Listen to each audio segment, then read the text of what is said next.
What's up? Welcome back to the channel. Today I want to talk about this player right here. I've had it for quite some time, probably about two weeks. This is the HiDiz ap80 Pro Max. This is the most recent lossless player that they came out with. I made a video of my first impressions. Now I just want to talk about this after owning it. They claim that this is the ultimate music player.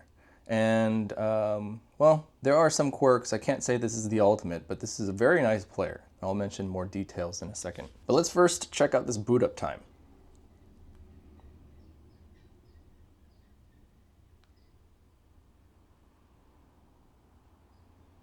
I guess you didn't really have to hold it that long. And that's pretty much it. That's pretty quick to get to your music. For the Walkman, let me see how long it takes the Walkman to boot up. All right, so here's my beloved Walkman. Set this aside. It's off. Holding it.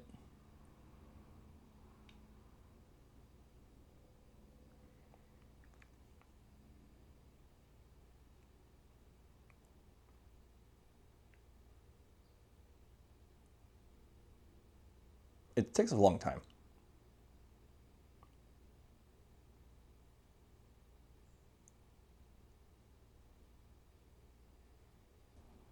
And that's not even it.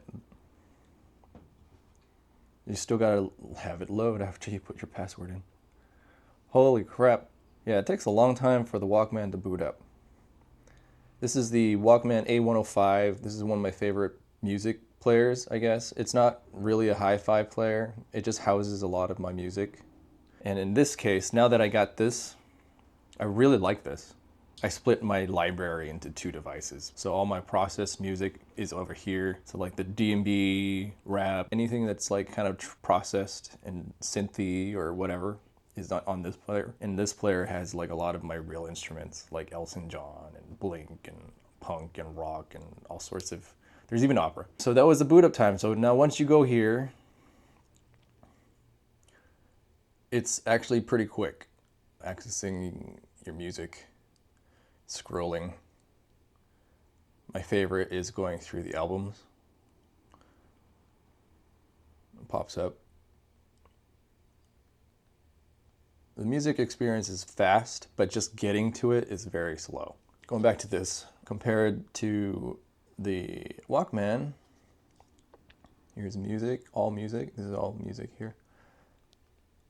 Pretty quick, but when you go to the albums, once you start loading in like thousands of songs, you'll see in a sec. I'm going to scroll and keep scrolling as I would on my Walkman.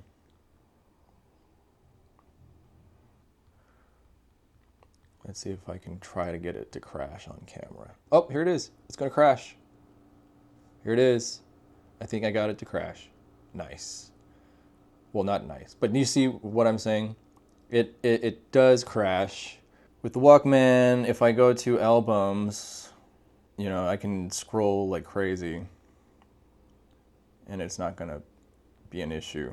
It kind of loads as fast as the, maybe a little faster than the HiDiz player. Going through my list, no problems here. Yeah, it seems like the Walkman is faster.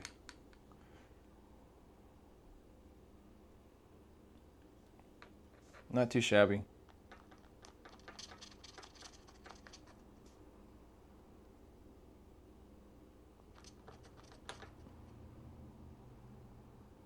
I guess it depends on when it lands. I'm already at the end there. Anyway, that's the scrolling for this. All right, so going to the menu over here. So that was like the one issue I kind of found with this. Another thing was like all these, let's see, let's go to wireless. DLNA I found useless because I don't really need it. I guess if you have only Android devices and you want to stream your music to this player, then you could use the Android device to download the proper app. You know, if you use Plex and allow DLNA for that and try to connect it, it won't work. So AirPlay works brilliant. I have, you know, iOS devices, so then AirPlay works very well. Hi-Beat Link is another option I never really use. Bluetooth is really cool. I do use Bluetooth. If not, I use AirPlay. Bluetooth is like you can have music coming in and then you get to listen to your music by headphones, wired headphones, or have this Bluetooth going out so that way you can connect to your car speakers or whatnot. Wi-Fi is off for now. If you want to look at how it looks like, this is how the menu system looks like. So here going to the brightness. I know I mentioned the brightness earlier from the past video. I do like this screen. It's very nice. Let's see, fonts. What else did I want to really talk about? The idle I set off. I love the idle on this. The battery time on this is very awesome. It's a lot better than the Walkman. I'm only comparing it because I've owned this Walkman for like 5-6 years. So it's not really an upgrade. It's kind of like my companion now at this point. I do like the Walkman's features, and I don't like my sauces touching. You know, I like my processed music aside, and I like my heavy metal and classical music different from my process. LED indicator is cool. I keep it on. Let's see what else. Firmware I can't get to use, but I don't know if I want to because there's no need to. I can care less about the album artwork. Kind of freaks out. I can live without it because I have a way around it. I can go into my files, go into my SD card storage, and then here's my albums. So I have my albums in their own folders, like full albums. So it's easier to kind of get to if I really am looking for it. And then I have like my pre-organized playlists in their own folders too, so I don't really have to rely on the playlist options here. Favorites, you can go straight to your favorites, and your playlists are right here. Custom radio, oh nice, I didn't even realize there's that feature. That's cool. No music loaded. Interesting. I thought you'd be able to have a custom radio based off of your library. Unfortunately, that's not the case. Well, here's your playlists. So if you want to create new ones. Favorites, I have one favorite so far. I'm sorry if like the picture has been going out of focus lately.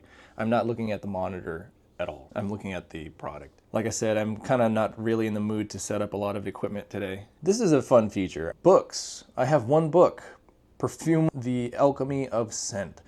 And you know, it's really nice. I like that you can have a book at the size of your palm. I'm sure there's little Bibles that's this size too.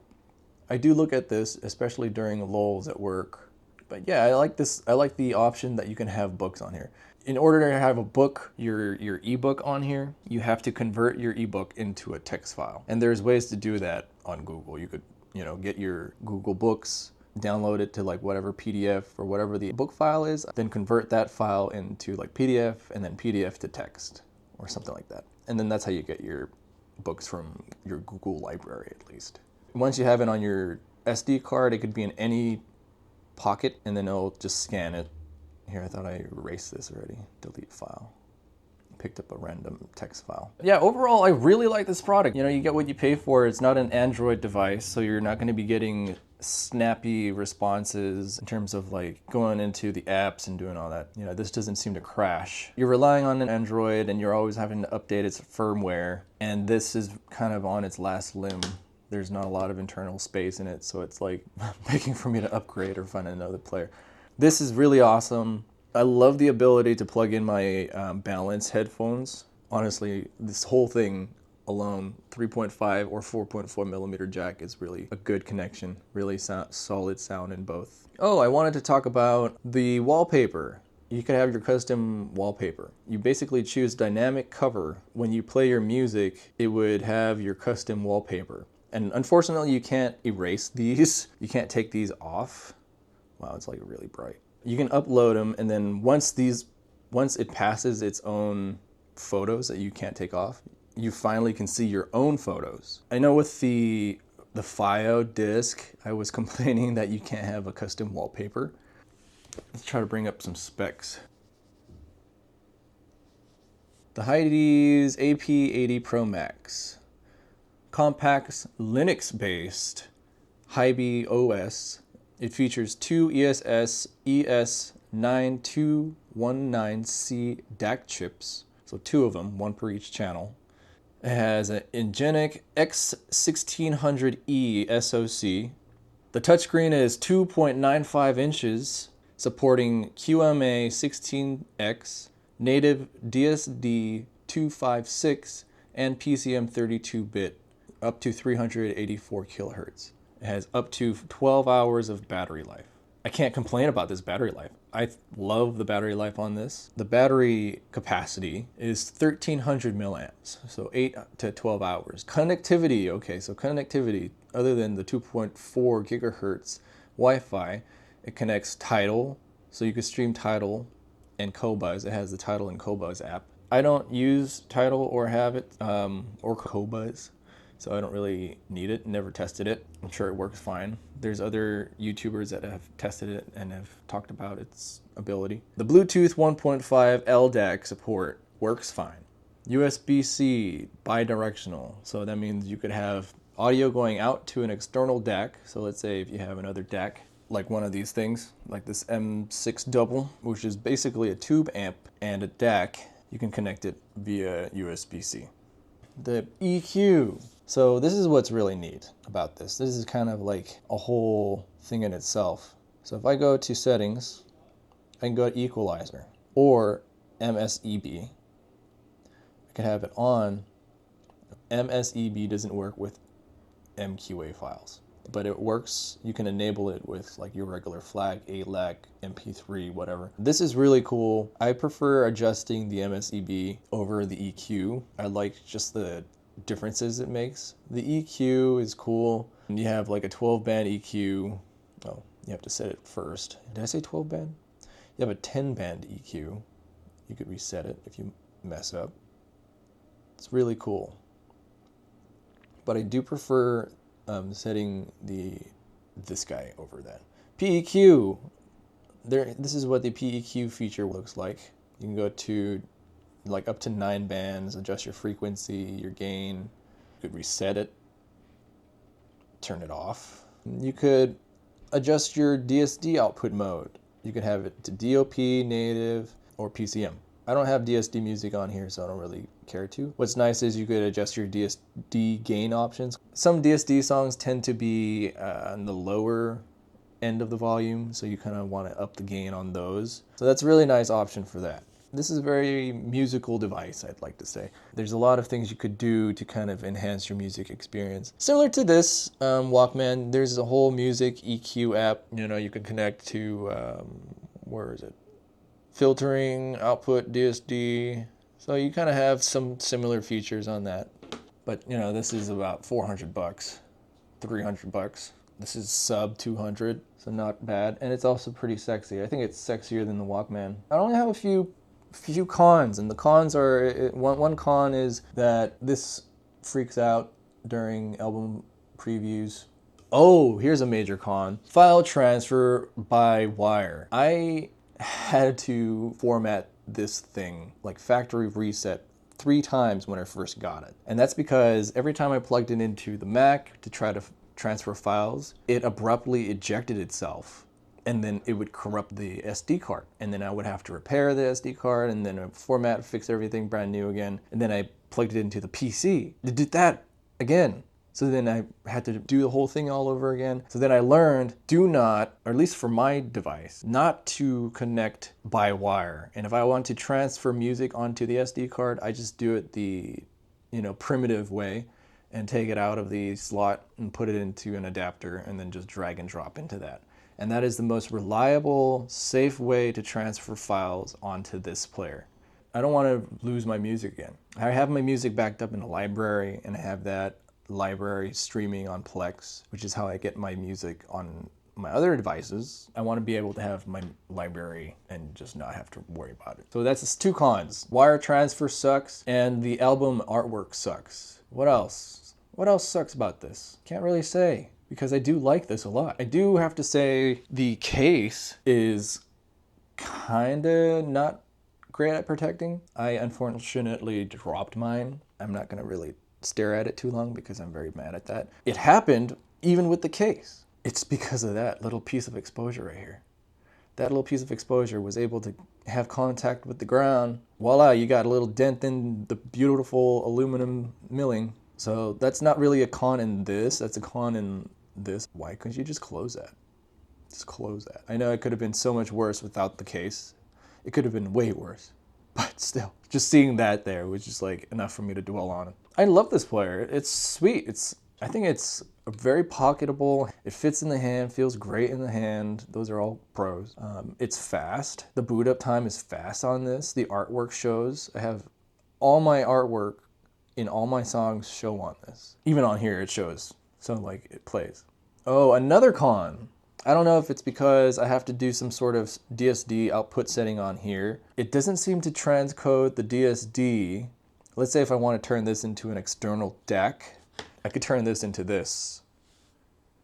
And I want to have better sound from my Walkman coming through this. I can do that with my FLAC files, but whenever a DSD song comes up, it gives me a very, very nasty sound.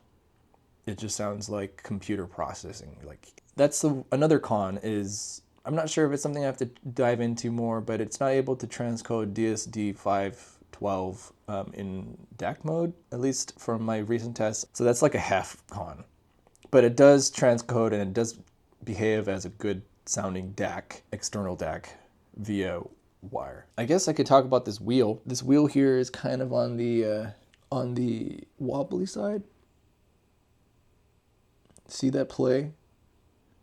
Now, if you're into any type of fine craftsmanship stuff, for example, like pocket knives, you'll notice the more you spend on a pocket knife, the better the quality.